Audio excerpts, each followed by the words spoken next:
All right. Outside of Darnell, who stood out to you yesterday? Give me some names.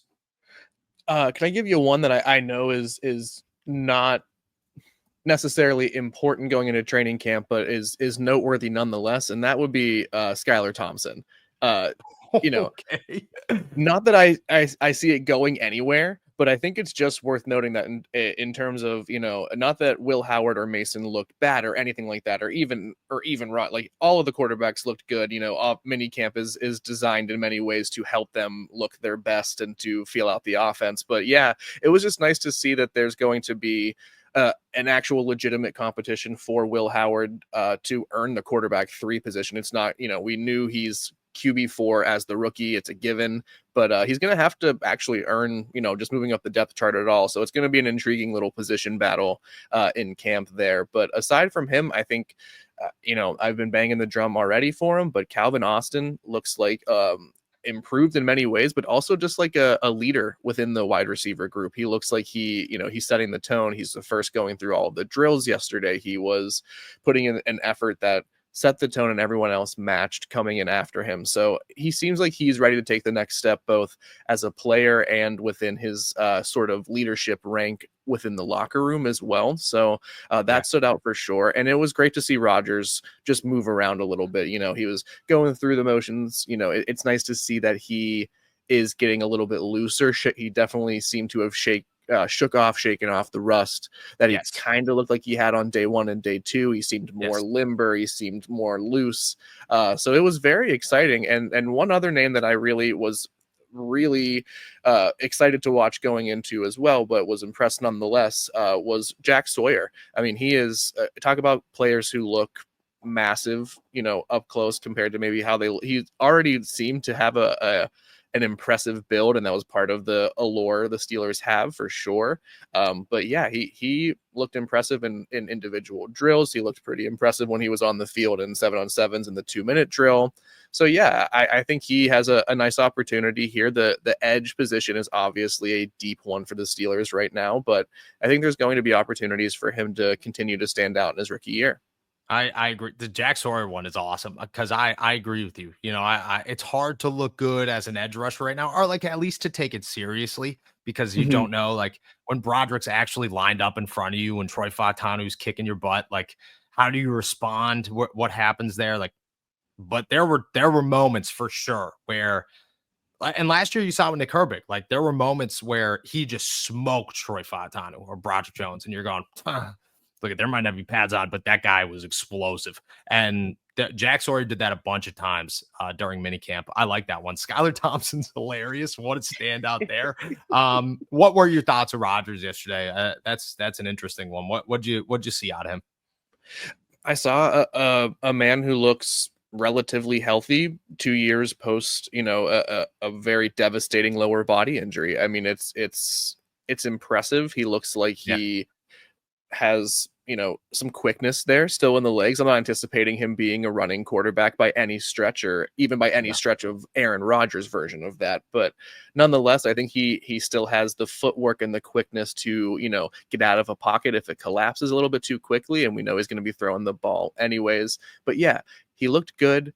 The drills he was running through were, a couple little hippity hops and then rolling out with a bootleg and throwing the ball. But he had some nice zip on it. And it was, he was going back and forth with Skylar Thompson, the new QB2, obviously. No, I'm just kidding. But he was going back and forth with all the other guys, with Howard and Rudolph. And it looked like already like he's taken a leadership role fully on in just 3 days. And all the other 3 quarterbacks are flocking to him, looking for whatever they can glean off of Aaron Rodgers. So yeah, overall impressed. And I think even more so, I think the Steelers are impressed with him. So you can tell how invested they are in Rodgers already. I agree. And it was good. Like day 1 to day 2 was a significant step. I thought he looked, day 1, you were just like, wow, dude, that is the release is so quick, the little sidearm sling thing.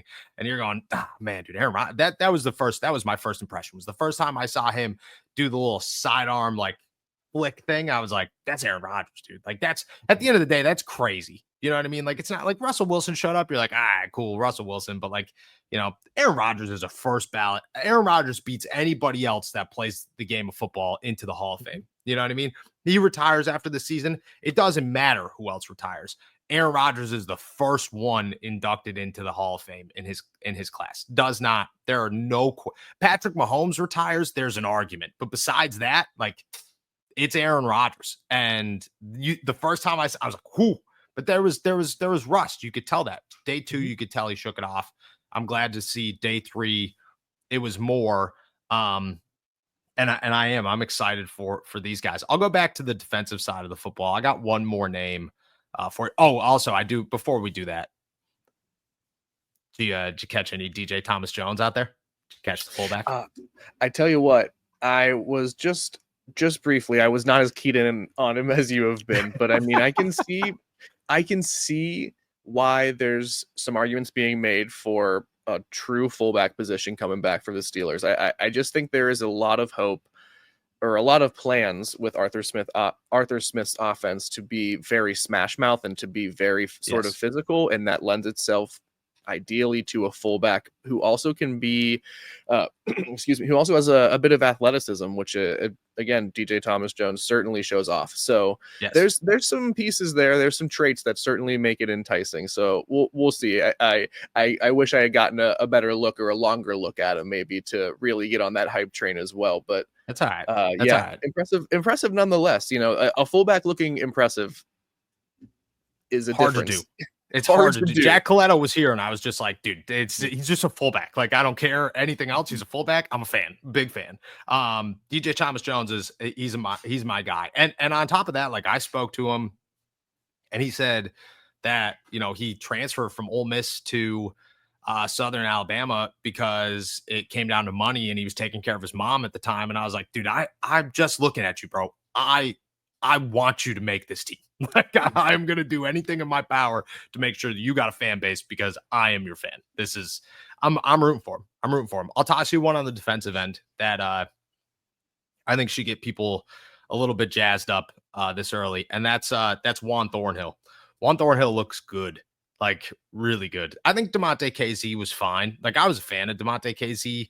I thought for his role, he played it decent. Like, he was reliable. He was trying to kill people with every hit. And I respect that, like I do. If you're playing safety and you're 5'9" and you're ready to murder somebody at all times, hey, you know what? You deserve to be in the NFL as long as you are. Shout out. Juan Thornhill looks very impressive. He looks fast. He's talking up a storm out there. He was even impressed with himself, talking to the media the other day after he ripped the Browns a little bit, which I thought was awesome. He like said straight up, he was like, I'm going to be honest. Like, I didn't show up all OTAs, and I thought I was going to show up with some rust. I thought things were going to be bad, and he didn't. Like, he shows up. Maybe it's the visor. He's got the yellow chrome visor, gives me Joe Hayden vibes, heavy, which is awesome. But he looks big. He looks fast. He looks like he knows where to be at all times. Juan Thornhill to me is a guy that could be a difference maker on this defense, because you're going to need a third safety. The Steelers love to run 3 safety sets. And it also allows guys like Deshaun Elliott and Minkah Fitzpatrick to move around. And I think that's big. Plus, Juan Thornhill could play the slot if need be. But Juan to me is a guy that he stood out. He's a sleeper in my eyes of who looked best at minicamp.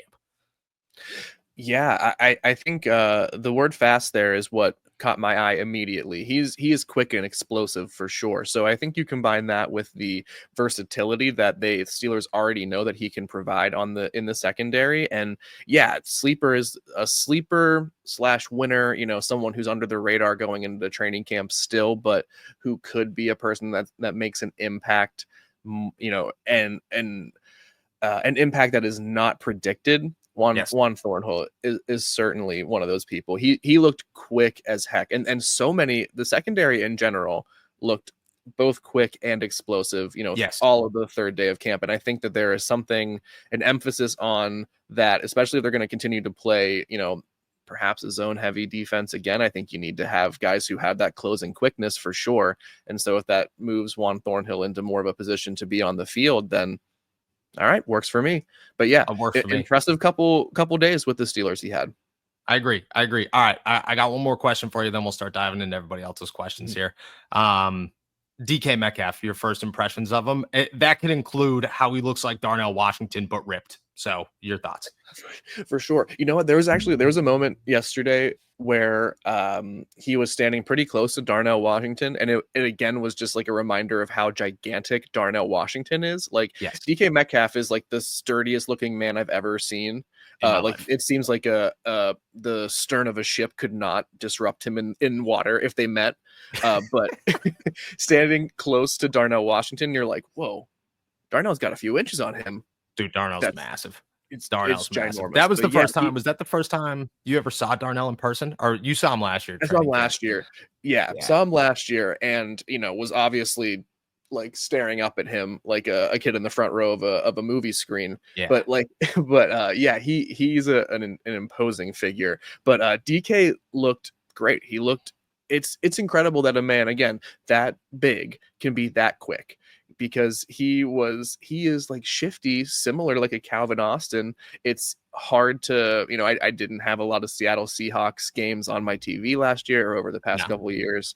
But seeing him in person and seeing how sort of like twitchy the hips are and seeing how quick the feet are, despite that this man is, 6'3" or 4, whatever it is, it's impressive. And it makes me even more excited for the connection that is forming with him and Aaron Rodgers on offense. I think it is a connection and a duo that the Steelers have not had in the passing game. It kind of reminds me of, I'll throw a name out there, of just, like a Plexico Burris, but bigger. Bigger. Bigger. Much bigger for sure, much stockier and sturdier. But in terms of the length and the quickness within the entire body, it is very, very reminiscent of my boy Plax. I agree. I agree. He is. Look at people say it's funny. I laugh because people talk to me and they ask me all the time, like, well, isn't George a big wide receiver? George is a tall wide receiver. George Pickens is tall. DK Metcalf is Darnell Washington if Darnell Washington had a six-pack. It's unreal how big DK Metcalf is. I've never seen just like when Darnell walked into the locker room last year, I was like, this is the biggest man I've ever seen in my life. DK walked in and I said, this is the most ripped man I've ever seen in my life. It is insane how large of a human being he is. It's crazy. I'll tell you a fun, the Darnell's rookie year, he was talking to me about boxing. He was real into boxing. And there's a boxing gym by us. And I was like, and I was looking to get into it. Like I was at the time I was into boxing, and I wanted to join that gym by our gym in East Liberty. And I was telling him about it. And he asked, he was like, you go? And I was like, I'm actually like set to sign up. Like, I've just been, just kind of messing around for a while. And he was like, yeah, let me know. And all I envisioned in my head was me trying to box Darnell Washington and dying, because that's what happens in that scenario is I die. Mm-hmm. I don't even get hurt. I'm physically dead. And it's wild. It's wild. But yeah, DK's massive. It's cool to see a massive team. I wish you got to see Donald Parham because somehow he looks just as big. It's like, it's what the Steelers are looking for. And I'm going to be honest. It's if you just look at it on paper, it's a very scary football team for sure.